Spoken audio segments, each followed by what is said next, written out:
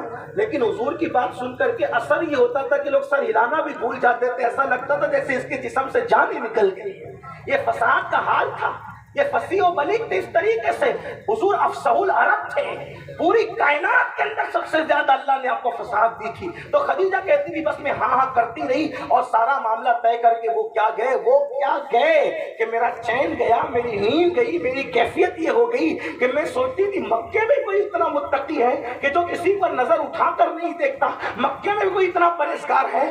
آخر میں نے اپنے غلام میسرہ سے کہا میسرہ اس محمد کے ساتھ مال تجارت لے کر تم کو جانا ہے. اب دھیان سے سنتے جانا. میسرہ سے کہا تم کو جانا ہے، لیکن میسرہ جب بھی ہم مال لے کر کے بیچتے تھے تو ہم یہی کہتے تھے مال کا دھیان رکھنا، پیسوں کا دھیان رکھنا، مال کا دھیان رکھنا، پیسوں کا دھیان رکھنا. لیکن میسرہ آج جب تم محمد کے ساتھ جا رہے ہو مجھے مال کی کوئی پرواہ نہیں، بس تم نے محمد کا دھیان رکھنا اور تم نے کرنا ایک کام یہ ہے، میں اپنے لہجے میں بات کر رہا ہوں، تم نے کرنا ایک کام یہ ہے محمد کے عیب گنتے رہنا ہے، محمد کے عیب نوٹ کرتے رہنا ہے. محمد میں عیب کتنے ہیں روح فدا صلی اللہ علیہ وآلہ وسلم. پہلی بات تو یہ عرض کروں جب بھی آقا کا نام لیا جائے القاب و آداب کے ساتھ لیا جائے، لیکن جناب خدیجہ کے جذبات بیان کرنے کے لیے مجھے ان کے من و ان جملوں کو کہیں کہیں نقل کرنا پڑے گا تاکہ اندازہ ہو کہ خدیجہ چاہتی کیا تھی. کہتی ہے خدیجہ محمد کے عیب تم نے گننا ہے، میں سرا تم کو ان کا خیال کرنا ہے. اب اللہ اکبر قافلہ روانہ ہوتا ہے، ملکہ تجار کا قافلہ روانہ ہوتا ہے، مکے کے تاجروں کا قافلہ بھی ساتھ ساتھ جاتا ہے اور پھر اس کے بعد میسرہ غلام بھی ساتھ ساتھ جاتا ہے. المختصر یہ جب وہ قافلہ واپس آتا ہے تو خدیجہ اپنی سہیلی نفیسہ کو لے کر اپنی ٹیرس پر بیٹھ جاتی ہے اور ٹیرس پر بیٹھ کر کے آنے والے قافلے کے منظر کو دیکھتی ہے. تو خدیجہ نے پہلا نظارہ کیا دیکھا، وہ قافلہ جو دور سے آ رہا تھا گرد و غبار کی وجہ سے سارا قافلہ چھپا تھا، صرف یہ لگتا تھا کہ کچھ آ رہا ہے. اونٹوں کے، کچروں کے، گھوڑوں کے پیر کی دھول نے پورے قافلے کو چھپا رکھا تھا. اس پر عرب کی چلچلاتی ہوئی دھوپ تھی، لیکن اس گرد و غبار میں سب کے چہرے چھپے تھے. اگر دور سے کسی کا چہرہ دھول میں بھی چمک رہا تھا تو آمنہ کے لال کا چہرہ تھا تو دھول میں بھی چمکتا ہوا.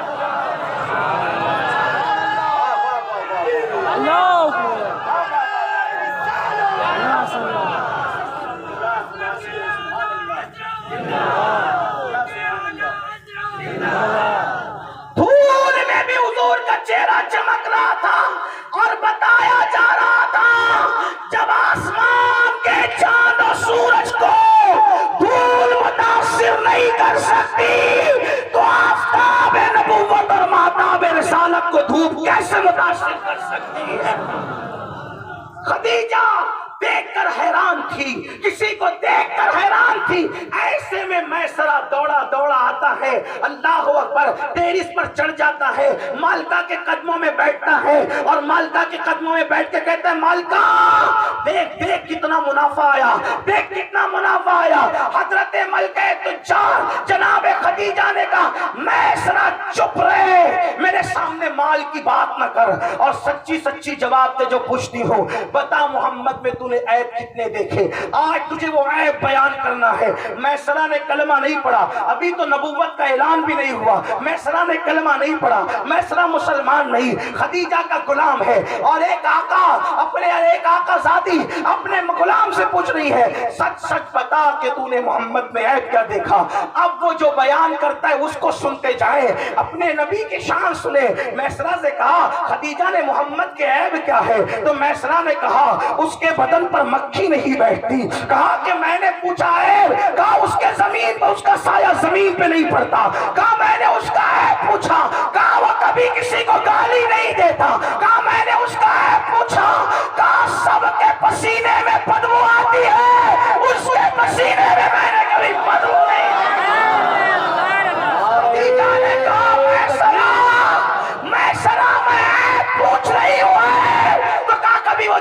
قسم نہیں کھاتا، کیا اس کا ہے پتا خود بھوکا رہ کر دوسروں کو کھلاتا، کیا اس کا ہے پتا کہا کہ وہ دوسروں کا بوجھ اٹھاتا، کیا اس کا ہے پتا کہا دھوپ میں بادل اس کے سر پہ سایہ کرتا ہے، کیا اس کا ہے پتا میں نے اس سے بڑھ کر سخی کسی کو نہیں دیکھا، کیا اس کا ہے پتا اس سے بڑھ کے سچا نہیں دیکھا، کہا ہے پتا ہے فیصلہ ہے تو کہا کہ میں نے دیکھا کہ جب دھوپ میں سب لوگ ایک درخت کے نیچے جمع ہو جاتے اور وہ آخری میں آتا، اس کو بیٹھنے کے لیے سایہ نہیں ملتا، تو درخت کی ٹہنیاں بڑھ کر کے اس کے سر پہ سایہ کرنے لگتی ہے۔ خدیجہ نے کہا میسرا اے بتا، کہا اس کو بکریاں سجدہ کرتی ہے، خدیجہ نے کہا اے بتا، تو کہا درخت اس پہ سلام پڑھتے ہیں، کہا اے بتا بنجر زمین پہ قدم رکھتا ہے تو وہ زمین ہری ہو جاتی ہے، کہا اے بتا سوکھے کنویں میں تھوک دیتا ہے تو وہ پانی سے بھر جاتا ہے، کہا اے بتا کھاری کنویں میں تھوک دیتا ہے تو وہ میٹھے ہو جاتے ہیں۔ خدیجہ نے کہا اے بتا اے، تو اس وقت میسرہ نے کہا واللہ خدیجہ میں نے تیرا نمک کھایا ہے، نمک، اللہ کی عزت کی قسم، ایک ہاتھ میں چاند لا کر رکھ دے اور دوسرے ہاتھ میں سورج لا کے رکھ دے اور پھر پوچھ کہ محمد میں عیب کیا ہے، تو میں کہوں گا قسم خدا کی اللہ نے اس کو ہر عیب سے پاک پیدا فرمایا۔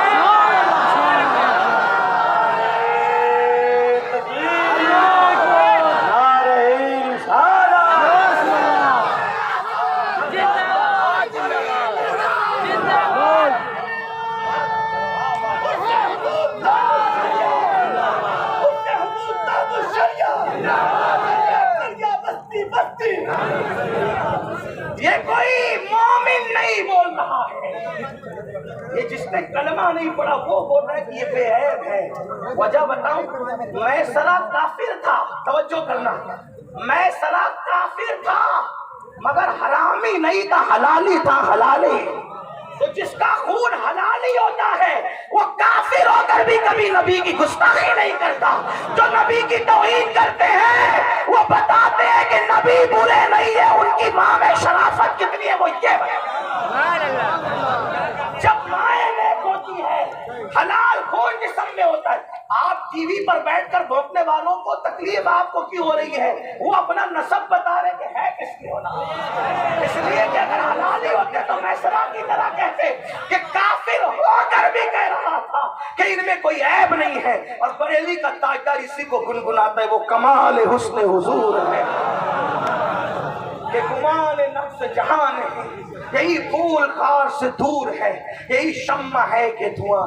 حضور ایسے ہیں جو دیکھے عشق کرنے پہ مجبور ہو جائے۔ ہم نے تو حضور کو پڑھا نہیں، حضور کو سنا نہیں، عشق عشق کی باتیں کی، عشق عشق کی باتیں کی، عشق کیا نہیں۔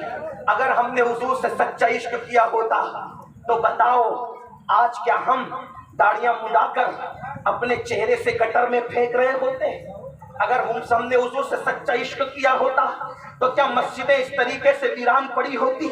اگر ہم نے حضور سے سچا عشق کیا ہوتا تو قبر انور میں حضور کو ہم اس طریقے سے تکلیف دے رہے ہوتے، عورتوں پہ پاپ کی نظر ڈال کر حضور کا دل دکھا رہے ہوتے، اپنے گھروں کی شادیوں میں بینڈ باجے ڈی جے اور ڈھول تاشے بجا کر رسول اللہ کو تکلیف پہنچا رہے ہو۔ کون سا عشق کیا ہے، کون سی محبت کی ہے؟ ہم کہتے ہیں عاشق رسول، جتنی تکلیف قبر انور میں رسول اللہ کو یہ عاشق کہلانے والی قوم پہنچا رہی ہے اتنا دشمن نہیں پہنچا رہے ہیں۔ ارے دشمن تو ہوتا ہی ہے تکلیف پہنچانے کے لیے۔ یاد رکھنا ٹی وی پر بھونکنے والوں کے جملے سے میرے نبی کو اتنی تکلیف نہیں ہوتی ہوگی جتنا داڑھی مڈا کر گٹر میں پھینکنے والے کی اس فعل سے رسول اللہ کے دل کو تکلیف ہوتی ہوگی۔ جب تم مسجدوں کو ویران کرتے ہوگے میرے آقا کے دل پہ کیا گزرتی ہوگی؟ اللہ اکبر! کیا اسی دن کے لیے رسول اللہ نے طائف میں پتھر کھائے تھے؟ کیا اسی دن کے لیے احد میں دندان رسول شہید ہوئے تھے کہ آقا دین ہمارے گھر تک پہنچائیں گے؟ ہماری بیٹیاں میلوں کے اندر بے پردہ گھومیں گی، ہماری بیٹیاں میک اپ کر کے ولیمہ کے اندر بے پردہ جائے گی، ہماری بیٹیاں دوپٹوں کو مفلر بنا دے گی۔ یاد رکھنا، ہم کسی مردہ نبی کا کلمہ نہیں پڑھتے، ہم زندہ رسول کا کلمہ پڑھتے ہیں، اور ہمارا نبی ہماری جان سے زیادہ قریب ہے۔ میری قوم کے جوانوں، اگر اس دور کے گستاخان رسول کا مقابلہ کرنا ہے تو آپ کو سنتوں کے سانچے میں ڈھلنا ہوگا، چہروں پہ داڑیاں سجانی ہوگی، مسجدوں کو آباد کرنا ہوگا۔ آج میرے کان پر یہ آواز آ رہی ہے، لوگ کہہ رہے ہیں کہ حالات خراب ہوئے، جیل بھرو، تحریک شروع کرو۔ میں سیاسی لوگوں سے کوئی بات نہیں کرتا، لیکن میں یہ جملہ کہنا چاہتا ہوں، آج جیل بھرو تحریک کی ضرورت نہیں ہے ہندوستان میں۔